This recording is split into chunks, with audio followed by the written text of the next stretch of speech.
From the trading desk of dailyforex.com, this is Christopher Lewis looking at the euro dollar pair for the upcoming December 6th forex session. As you can see, we're just crossing over into the December 6th day, so right now the markets are very quiet with just Australia and New Zealand really pushing things around. But as we analyze this currency pair, you can see that we've had a pretty significant move higher over the last couple of weeks. With this being said, we have finally reached an area that should be massive resistance. The candle that was printed for the session was a shooting star. Not a great one.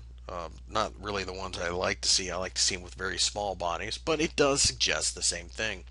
The question then becomes whether or not we can get over the 1.3150 level. From the longer term perspective, we still see quite a bit of noise when you look at these charts from a longer term perspective, all the way up to about 134. So I think the upside gains at this point are limited. Now, I am bearish the euro longer term, but being that it's the month of December, it's hard to believe that a lot of people are going to jump into the market to take advantage of anything really, especially the later we get into this month. You have to remember a lot of the major players in this market are large funds that have to show gains at the end of the year for their clients.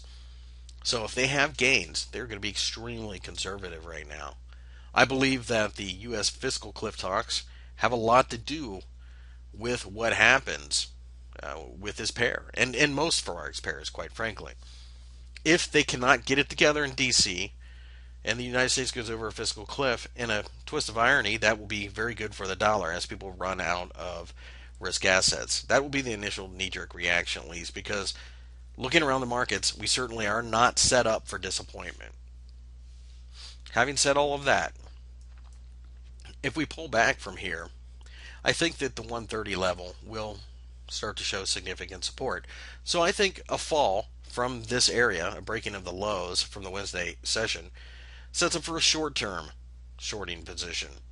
It isn't really until we get below the 129 level that I would become aggressive on any front in this pair.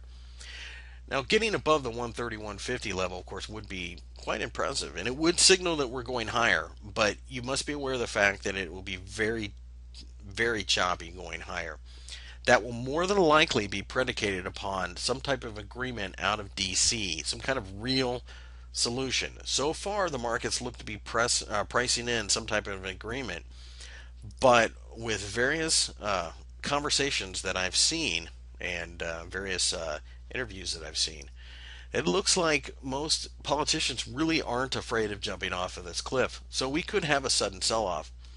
Again, though, all things being equal, and without that, I think 130 and 129 will lift this market. So we may have a short-term selling opportunity, but it will be just that, short-term. In the meantime, I expect a relatively tight range of about 100 pips going forward.